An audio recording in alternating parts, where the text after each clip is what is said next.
Guys, it has been a while since my last tier list, and yeah, so this is my tier list for 2.3a.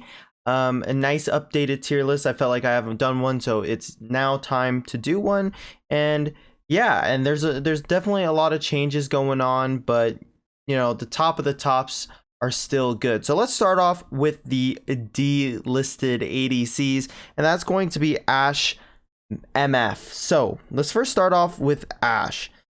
Ashe just does not have much DPS. Her laning phase is weak. She really is useless the entire game through until she has her ultimate. And even with her ultimate, since she doesn't do enough DPS, it's really hard to be useful in team fights. Like I said, you only have your ultimate. She's very slow too. It's very easy to catch her out because she has no dashes, no means of escapes. I mean, if her flash is down, she is just a walking free money bag for the enemy team to pick up and kill. So yeah, very weak. Now, can she be used in lower elo? Yes, she can. One benefit to Ashe though is that she's a very easy champion to play in the lower elo, so there is that. But overall, she's super weak and definitely deserves to be bottom of the tier list. Next up is MF in the D list as well. MF, one benefit she has is a very decent laning phase with her skill 1, but it's very easy for the enemy team to play around it and not get hit by the ricochet. She also has a problem where she has no dashes at all, so it's very easy for her to get caught out when she doesn't have her flash up. Also, I mean, one of the best things of MF is her ultimate. It does a bunch of damage and a lot of DPS, but the thing is there's so much CC in this game that it's so easy for you to knock MF out of the ultimate. So she just feels quite underwhelming compared to the other ADCs. All right, guys, now we're going to go up to the C list. Vayne. Well, she has weak damage and she's hard to play. So those are very two key things to keep in mind. She is weak. She doesn't do much damage in the laning phase. It takes her so long to turn on and really start hitting hard, and she's very hard to play. I mean, you have to understand her kit extremely well. You need to make sure you know how to roll in correct positions. You need to be using your skill 3, which is your condemn, and push people into the wall, which is sometimes even difficult for me. So there's just a lot of mechanics to Vayne that will take time to master. But since she's just so weak in the early game laning phase, she gets punished by mage supports and just, other ADCs on this list. So once they make Vayne's early game a little bit stronger, she could definitely shoot up this tier list really quickly. Next up, Jhin. I don't even know where to start, guys. What has happened to Jhin is so sad, man. I mean, he has a fantastic laning phase, but he is just so weak in damage as well. I mean, there's a certain point where he just stops scaling and just is weak. So the one thing that you can use Jhin for is utility, but at this point, if you're gonna just be stunning people, slowing them down, and just scratching them, you might as well play a champion that does a bunch of damage so you can actually get kills. So yeah, Jhin, great, decent laning phase, but just weak damage overall, which puts him below all the other ADCs. Now the B list is where it gets a little bit interesting. So first off, Corki. Why is Corki in the B list? Well, first off, if you're going to be picking Corki, you might as well play him in mid. Corki is a very great champion, very strong, great in the mid lane. One thing is he does a lot of AP damage, and this is the ADC lane. This is attack damage carry. So throwing Corki down into the ADC lane could not be the best decision. Also, I mean, he is very strong. He is very strong, but he's also very situational as well. So it's very important to know exactly when you want to be picking Corki, especially when it comes to your team's draft, because you want to make sure you have a lot of AD. But Corki has a great kit. He has his Valkyrie, which allows him to, basically dash around as well. He has a lot of burst damage with his ultimate and skill 1, and his skill 3 helps with shredding armor really fast. So he has a very great kit. Number 2, Jinx in the B list. Jinx, Jinx, Jinx. Jinx is a fun champ, guys. Jinx is a fun champ, but it takes way too long for her to turn online. I mean, it takes way too long. This is why she is in the B list. I mean, she has great damage. That's what puts her above Vayne, Jhin, Ashe, and MF, because she has fantastic damage. But the problem is getting her to turn on in the game. The laning phase is where you have to make sure you're farming up.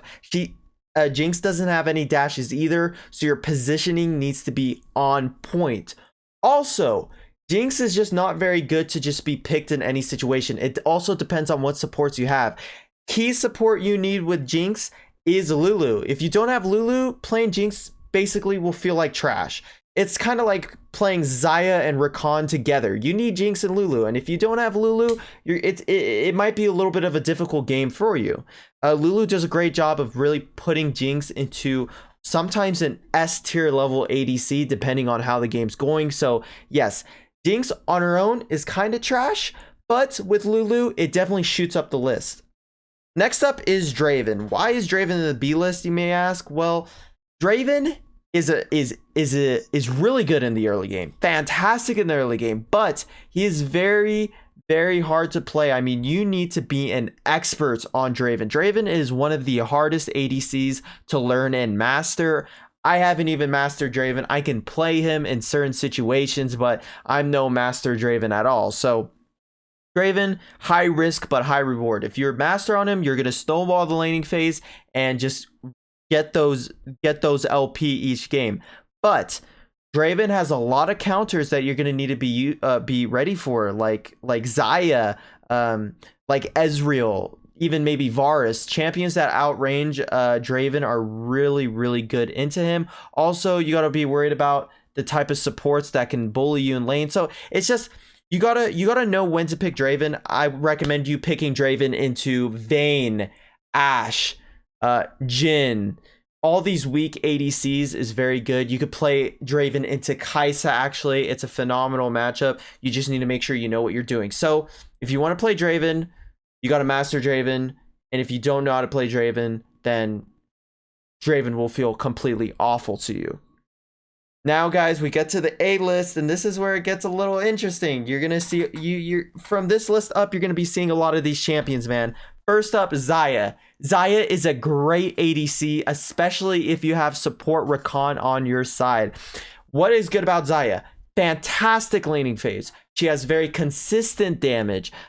She's very fast. Her ultimate is basically a stasis because you become invulnerable, so you can't be hit or auto attacked or at all, so it allows you to dodge abilities, save yourself from death. She has amazing kite tools due to her passive and feathers, so she basically has everything, guys. Damage, great laning phase, and she has a lot of surviving tools in her kit. So great ADC to go. Definitely want to make sure you're still drafting her in correct situations. You don't want to just be picking Xayah to pick her. But if you are a Xayah main, you could definitely climb the ranks. But yeah, Xayah, very consistent ADC. Definitely recommend you guys to learn how to play her if you don't know already. And she definitely deserves to be up here on this list.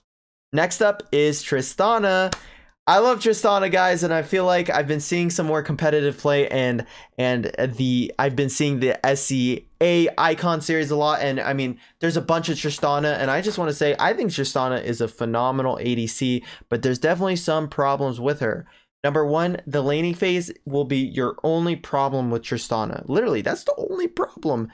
Number two, man, with Tristana, what puts her so high on my list personally is she does so much damage. It's actually underrated. At level 5, you can basically win any 2v2 trade as long as you're playing it smart, comboing all your abilities. I mean, she does an immense amount of damage. Her range is fantastic. It's very hard to gank a Tristana. Yeah, so she just has everything, man. She has an ultimate, can push people away, explosive damage, a huge jump that can reset if you get kills or stack your explosive charge. So she basically has a little bit of everything. And yeah, so if you do learn how to master her, you will love her. Tristana is very good with Lulu. If you have Tristana with Lulu, it makes her even stronger, kind of like Jinx. Tristana is a little bit difficult to play, so you're definitely going to need to figure out how to play her, how to use her skill 3, which is the explosive charge. You don't want to be putting that on the wrong person. When you're using Tristana's abilities, you need to be using them purposefully, and you will succeed with her. Next up, man, Varus. Who knew, guys?